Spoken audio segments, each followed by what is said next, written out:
Hello， 大家好，我係 Young， 歡迎嚟到我呢個廚房。今日我想同大家介紹一個咖喱煎雞扒，希望你哋喜歡啦。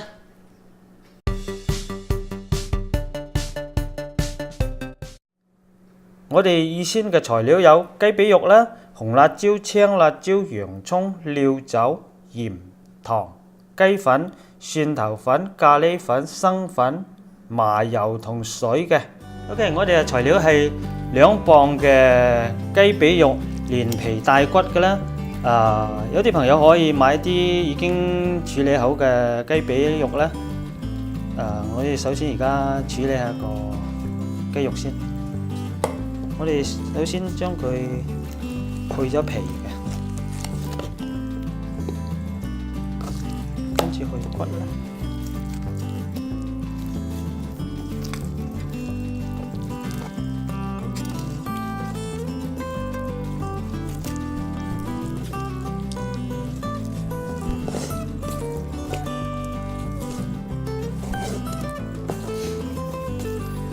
跟住就去咗啲肥油啦。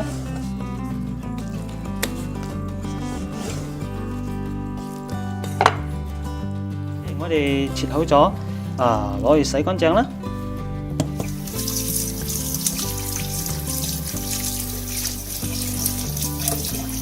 OK， 我哋洗乾淨嘅雞啦，擎乾水啦，攞去醃下佢嘅。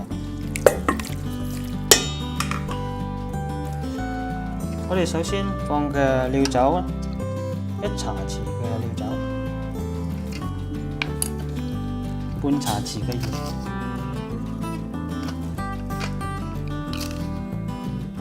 半茶匙嘅糖，半茶匙嘅雞粉，半茶匙嘅蒜頭粉，最後係落1茶匙嘅咖喱粉嘅。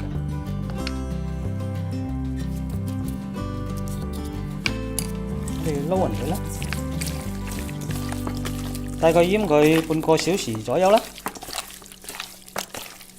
OK， 我哋蔬菜方面，我哋用係紅辣椒半隻啦，青辣椒半隻啦，洋葱半隻嘅。咁我哋將佢切成條狀啦。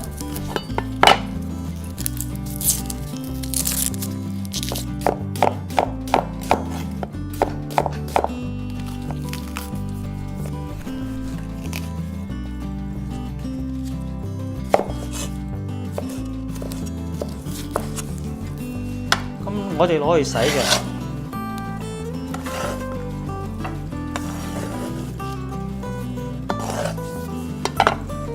OK， 我哋而家開火嚟煎個雞扒啦，放個底油啦。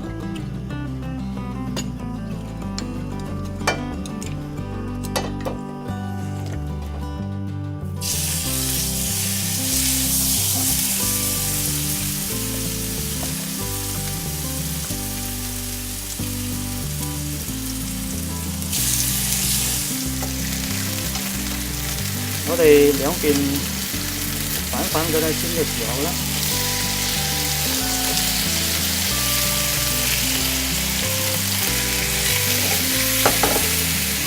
你煎嘅時候會聞到好香嘅咖喱味走出嚟。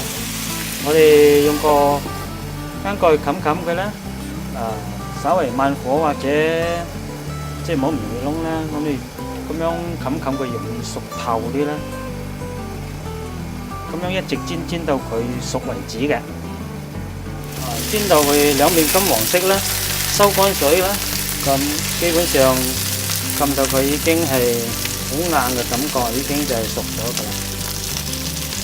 用另外一個鑊嚟到煮個汁啦，呢個時間啦，放入1茶匙嘅底油啦，我哋先將嘅青椒、洋葱炒佢嘅，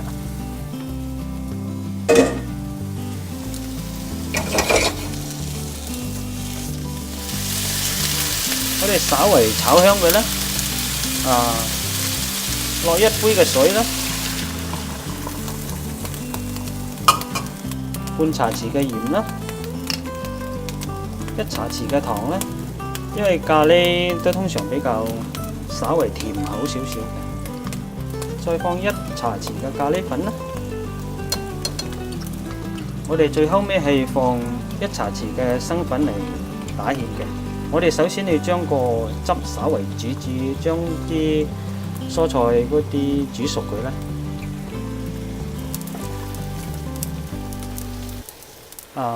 青椒洋葱煮熟咗啦，見佢顏色轉咗就已經熟。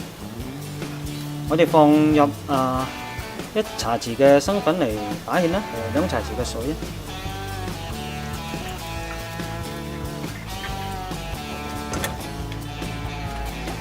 我哋煮到佢已經埋芡啦，就我哋最後尾就可以放少少嘅麻油啦，大概1/2茶匙嘅麻油啦，咁就可以上碟噶啦。OK， 咖喱煎雞扒就做好咗啦。鍾意嘅朋友記得俾個讚喎，記住訂閱我哋嘅頻道啦，多謝你哋。